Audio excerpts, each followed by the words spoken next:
क्या है ये रिमूवल ऑफ एडवर्ब टू? क्या सिर्फ एडवर्ब टू को हटा करके सेंटेंस को लिख दिया जाए तो क्या वो हमारा ठीक हो जाएगा? हमें हमारे एग्ज़ाम में 1 नंबर, 2 नंबर या 4 नंबर, जिस भी एग्ज़ाम में जितने भी नंबर हमें मिलते हैं क्या वो मिल जाएंगे?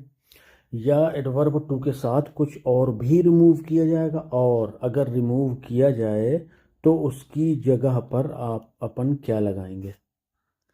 इन सभी बातों को अपन क्लियर करेंगे इस सेशन में। Hello, welcome to Fortunato classes and today's topic is removal of adverb too. ये आपके एग्जाम्स को क्लियर करने के लिए ग्रामर हैक्स में से एक है कि आप ग्रामर में अक्सर कंफ्यूज हो जाते हैं जब आपके सामने सेंटेंस आता है कि उसको आप ट्रांसफॉर्म करिए without changing its sense. Let's start and number says I am too busy to attend the marriage ceremony. मैं कुछ ज़्यादा ही बिजी हूँ मैरिज सेरेमनी अटेंड करने के लिए। चलिए, इससे पहले कि हम नंबर 1 से शुरू करें, हम देखते हैं कि अपन अपने लेवल से कुछ 1-2 एग्जाम्पल देखते हैं। She is too fat to run. एक सेंटेंस हमारा ये है और उसी के नीचे अपन एक और सेंटेंस अगर लिख लें, she was too fat to run. Sentence almost same है, only one difference, there is and there is was. इनमें से थोड़ा सा चेंजमेंट होता है, इसलिए दोनों तरह के अपन यहीं पे समझ लेते हैं। पहले तो शी को शी लिखिए, इज को इज लिखिए। ठीक। सब्जेक्ट हेल्पिंग वर्ब शुरू वाले होंगे, उनमें कोई चेंजमेंट नहीं होगा। जो ये टू दिया है, इस टू की जगह पर आप सो या वेरी लिखेंगे। सो लिख देते हैं, चलिए वेरी नीचे वाले हम कर लेंगे, बल्कि इसमें आप वेरी भी सो पास्ट वाले में ज़्यादा ठीक लगता है। चलिए कोई नहीं, इंटरचेंजली दोनों यूज़ कर सकते हैं। शी इज़ सो फैट, इतना हो गया। अब जो ये टू है, ये सेंटेंस में ये चीज़ छिपी रहती है कि कभी कभी आपको सिर्फ एडवर्ब टू हटाने को मिलेगा, वहाँ पर दूसरा नियम काम करता है। लेकिन जब इस एडवर्ब टू के साथ में प्रीपोजिशन टू भी दिया हो तो उसको भी रिमूव करेंगे और उसकी जगह पर अपन दैट लगाएंगे। दैट, फिर से ये जो सब्जेक्ट दिया है ये लिखेंगे, दैट शी। और कुड नॉट या कैन नॉट में से कुछ। तो कुड नॉट कब लगेगा? जब वॉज हटे दिया होगा। और कैन नॉट कब लगेगा? जब शुरुआत हमारी इज एम आर से होगी। तो she is, sorry, she can, she can not run. मतलब वो इतनी ज़्यादा मोटी है कि वो दौड़ नहीं सकती है।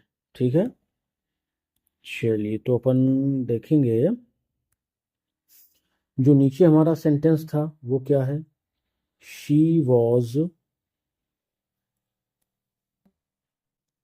To fat to run.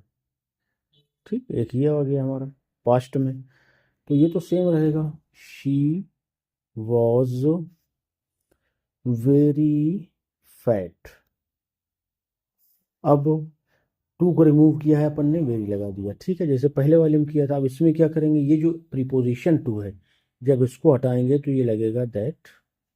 That और ये वाला जो सब्जेक्ट है जैसे पहले सेंटेंस में किया था, शी।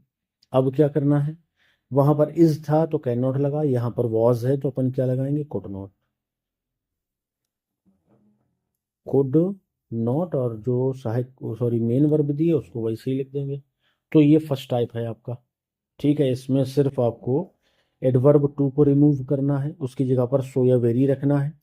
इस वाले टू की जगह पर आपको देखिए क्या क्या लिखना है, दैट प्लस कैन नॉट या कुड नॉट। कैन नॉट कब लिखेंगे, जब इज मार दिया होगा। कुड नॉट कब लिखेंगे, जब वॉज या वर दिया होगा। ठीक है, इतना आपको लिखना पड़ेगा किसकी जगह पर, प्रीपोजिशन टू की जगह पर। ठीक है, प्रीपोजिशन टू की जगह पर आपको इतना लिखना होता है। अब एक और टाइप देख लीजिए, इसमें ये मिल सकता है आपको, ही इज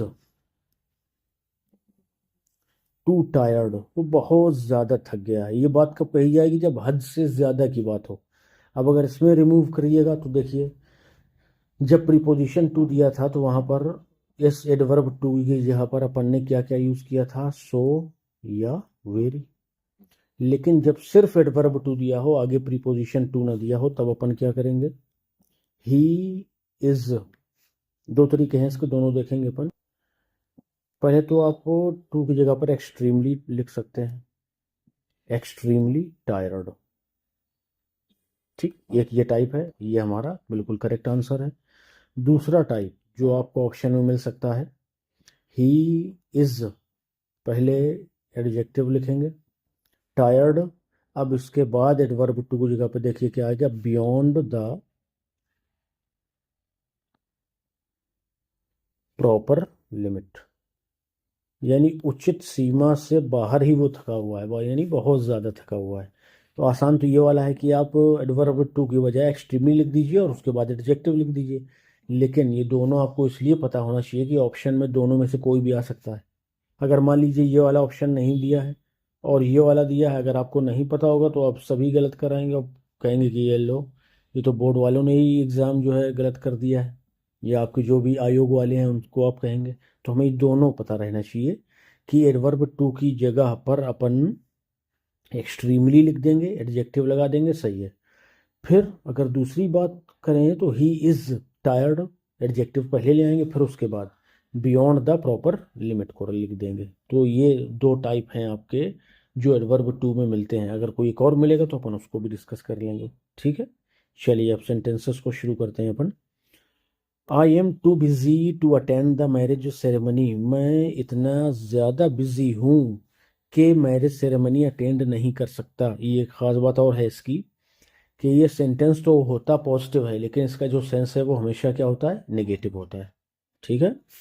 तो एक एक्सचेंजमेंट करते चलिए।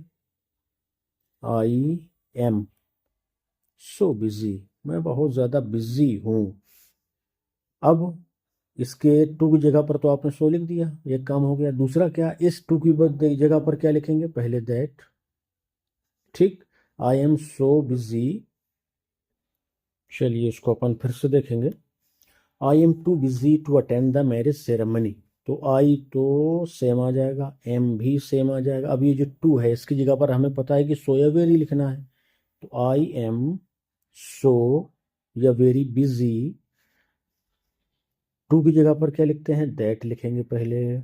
फिर आई जो दिया हुआ है ना, उस आई को लिख दीजिए। अब देखिए कि आई के बाद यानी जो पहला वाला पार्ट है टू से पहले वाला, उसमें इज एम आर दिया है या वॉज वर दिया है? इज एम आर दिया है तो इसका मतलब है कैन नॉट लगेगा, can not attend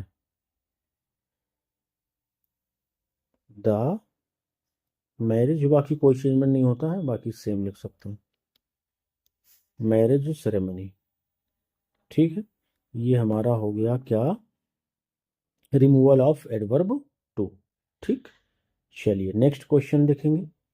And next question, it says this passage is too difficult for me to understand। ये टाइप एक रह गया था। कभी कभी आपको फॉर मी मिल सकता है बीच में, या फॉर अस मिल सकता है, फॉर मी भी लिख लीजिए, या फॉर देम मिल सकता है। तो इन सब का एक ही इलाज है, और वो इलाज क्या है वो समझिए। फॉर अस का मतलब है वी, फॉर मी का मतलब है आई, और फॉर देम का मतलब है दे। मतलब कब है? जब आप इस वाले टू को रिमूव करेंगे और इस टू की जगह पर जब दैट लिखेंगे ना, तो फिर ये शुरुआत वाला सब्जेक्ट ना करके ये फॉर से जो subject, for us, for me, for them, इनको हटाकर जो सब्जेक्ट लगाएंगे वो लगेगा, ठीक है। चलिए देखते हैं कैसे बनेगा। द पैसेज, तो लिखिए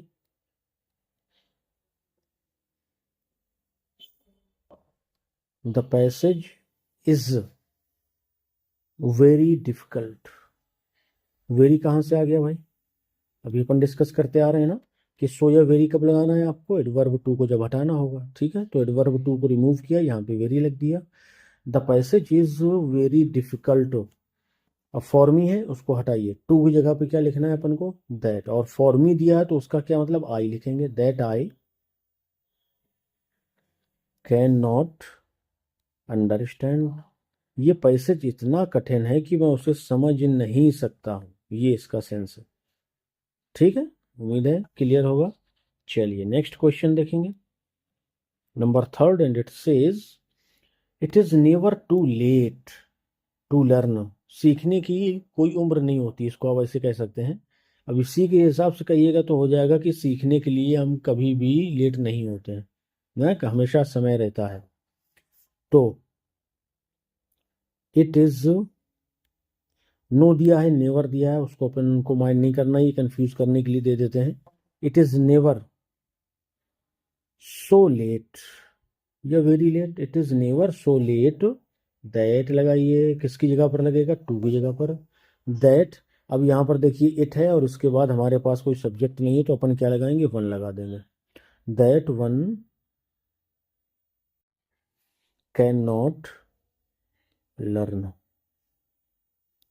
कभी भी इतनी देरी नहीं होती है कि कोई सीख ना सके। ठीक है, चलिए, तो ये ध्यान रखिएगा। हाँ, ये पॉइंट कि यहाँ पर तो हमारा क्या है, ये न्यूटर जेंडर है यानी नॉन लिविंग है, तो उसको छोड़ दीजिए। अब नॉन लिविंग से कोई काम करना या कराना वो तो इम्पॉसिबल बात है ना। अब के दौर से, अब के दौर में वो भी पॉसिबल है एआई के वजह से। तो it is never too late, बहुत हमेशा या कभी भी देर नहीं होती है। जब अपन ने टू के बाद यहाँ दैट लगाया तो अपन को क्या कम मिला, सब्जेक्ट। तो सब्जेक्ट जब ना मिले आपको तो वन लगा दीजिए और सेंटेंस को करेक्ट कर लीजिए। ये ऑप्शन में मिलेगा तो बहुत तेज़ी से कंफ्यूज होंगे आप। ठीक है, तो इसको अच्छे से ध्यान में रखिए। नेक्स्ट देखिए 4 number, it says she is too eager for her result.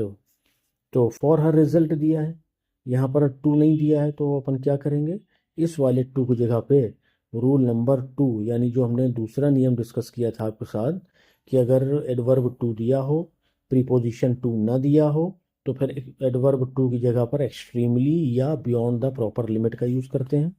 तो शी इज, एक्सट्रीमली लगा लीजिए, आसानी है, extremely eager for her result. ठीक है, एक तो ये तरीका है। दूसरा तरीका क्या है वो भी देख लेते हैं अपन। शी इज, अब जब एक्सट्रीमली लगाते हैं तो अपन डिस्कस कर चुके हैं कि एक्सट्रीमली पहले आ जाता है और ईगर उसके बाद चला जाता है, यानी जो भी एडजेक्टिव दिया होगा उस सेंटेंस में।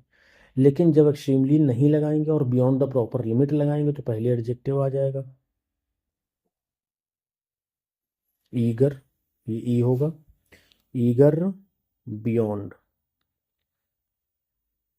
द प्रॉपर लिमिट, बाकी जो बचा वो लगा दीजिए, फॉर हर रिजल्ट। ठीक है, ये टेक्निक है इसकी, फॉर हर रिजल्ट। ये बन गए दो तरीके से जैसे अपन उसको बना सकते हैं, एक्सट्रीमली से और बियॉन्ड द प्रॉपर लिमिट से। चलिए नेक्स्ट क्वेश्चन देखेंगे 5, and it says he is too proud of his knowledge, उसे अपने ज्ञान पर बड़ा घमंड है भाई। तो क्या करिए, ही को ही रहने दीजिए, इसको इज रहने दीजिए, और टू को क्या करिए, सो कर दीजिए या वेरी कर दीजिए। ही इज सो प्राउड, नहीं नहीं नहीं, देखिए हो गया कंफ्यूजन, यहाँ पर ये सो नहीं आएगा। क्यों, क्योंकि बाद में प्रीपोजिशन टू ने दिया है। तो देखिए कैसे बनेगा, ये वाला रॉन्ग है। He is extremely proud of his knowledge, बाद में टू नहीं दिया तो और आसान है, बस थोड़ा आपको शुरुआत में ध्यान रखना पड़ेगा कि आप सोया वेरी ने लगा दें, जैसे अभी अपन लगाने वाले थे, एक गोला गलत हो जाता। चलिए 6 number, she is too young to travel alone, ये हमारा पहले नियम पे है कि यहाँ पर सो या वेरी और इस वाले टू की जगह पे दैट प्लस कैन नॉट या कुड नॉट। तो शी और इज, शी इज टू तो अपन कर देंगे सो, शी इज सो यंग, और इस वाले टू की जगह पे क्या लगाएंगे, दैट, ये यहाँ से शुरू हो जाएगा, ये इसके लिए हो गया, सो यंग दैट शी। ये शी कहाँ से आया, इसी सब्जेक्ट को रिपीट कर लेंगे, दैट शी, अब यहाँ पर इज है तो ये कैन नॉट हो जाएगा। That she can not travel alone, कि वो अकेले यात्रा नहीं कर सकती है। ठीक है, चलिए नेक्स्ट क्वेश्चन नंबर 7 की बात करेंगे तो इसमें कहता है कि Mohan is too strong for me to be defeated. ये थोड़ा सा अलग टाइप से बनेगा, इसको देख लीजिए। Mohan is so strong, so strong for मी। अब ये देखिए फॉर मी क्यों नहीं चेंज हुआ, क्योंकि आगे जो दिया है वो पैसिव सेंस दिया है, और जो पिछले सेंटेंस में बात की थी वो एक्टिव सेंस में था, इसलिए उसको वैसे ही छोड़ेंगे। फॉर मी, अब टू की जगह पे दैट लगाइए। अब यहाँ पर मोहन के लिए सब्जेक्ट आएगा क्या, ही। He can not be defeated. Mohan बहुत ज़्यादा स्ट्रांग है फॉर मी, मेरे लिए, that he can not be defeated, कि उसे हराया नहीं जा सकता। ठीक है, ये थोड़ा सा पैसिव वाले सेंस को अपन को ध्यान रखना है कि अगर टू बी दिया है और उसके साथ में फॉर प्लस ऑब्जेक्ट है तो फॉर प्लस ऑब्जेक्ट को सेम रखिए, दैट लगाइए। जो भी सब्जेक्ट पहले दिया है टू वाले सेक्शन में उसको उठा करके लाइए, और इज एम आर के अकॉर्डिंग कैन नॉट, और वाज वर के अकॉर्डिंग कुड नॉट, और पैसिव सेंस में ही उसको बना दीजिए। चलिए नेक्स्ट क्वेश्चन देखेंगे, and it says he is too good to be a successful businessman. He is too good, वो बहुत अच्छा है कि वो एक अच्छा बिजनेसमैन नहीं हो सकता। ये भी सही बात है, बिजनेस के लिए तो बहुत ज़्यादा जो है आपको यहाँ से वहाँ इसकी टोपी उसके सर करना आना चाहिए।